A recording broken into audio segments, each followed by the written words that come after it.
Цэнхэр дэлгэцээ үзэн суугаа нийт Монголынхаа ард түмэнд та бүхэндээ болон эмч эмнэлгийн ажилтнууд та бүхэндээ эрүүл мэндийн ажилтны үйлдвэрчний хөвлийн холбооны нийт хамт олонныхоо нэрийн өмнөөс шинэ жилийн баярын мэндчилгээг дэвшүүлж байна.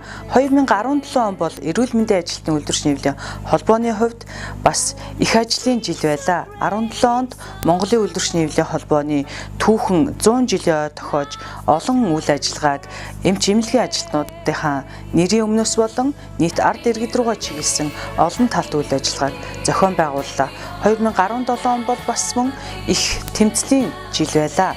2017 оны хувьд эрүүл мэндийн ажилтны үйлдвэрчний хөвлийн холбооноос нотлохоон цуурилсан, судалгаан цуурилсан олон үйл ажиллагааг явуулсны дээр олон улсын эрдэм шинжилгээний баг хурал хийж эмч эмнэлгийн ажилтнуудын ажиллах нөхцөл, цалин хангамж, сэтгэл санаа гэд олон хөдөлмөрийн аюулгүй байдал эрүүл ах вэ гэсэн олон тал чиглэлээр эрдэм шинжилгээ судалгааны ажилдаа суурилсан эндээ чиглэсэн үйл ажиллагаа хийлээ.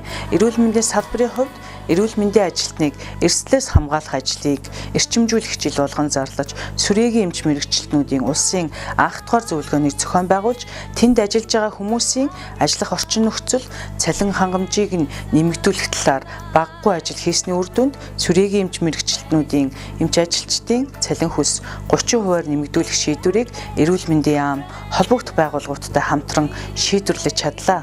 Мөн 2018 онд цалин орлогыг нэмэгдүүлэх 17 онд бодит орлогыг нэмэгдүүлэх тэмцэд явуулсны үр дүнд 2017 оны төсөвт 8.1 тэрбум, 2018 оны төсөвт багагүй үр дүнгууд гаргаж чадлаа.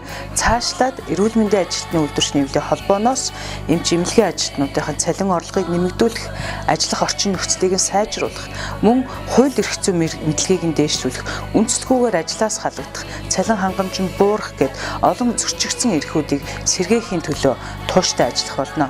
Мөн 2018 онд бид хөдөлмөрийн бүтээмжийн хөдөлгөөнийг салбарын хэмжээнд өрнүүлж олон бүтээлч ажлуудыг хийхээр төлөвлөж байна. Ингээд цэнхэр дэлгэцээ үзэн суугаа эмч эмнэлгийн ажилтнууд та бүхэндээ болон нийт телевиз үзэж байгаа та бүхэндээ шинэ жилийн баярын мэндчилгээг дэвшүүлж эрүүл энх аз жаргал хамгийн сайн сайхан бүхэн айл өрх болгонд бэлгэж явахын ерөөлийг дэвшүүлье.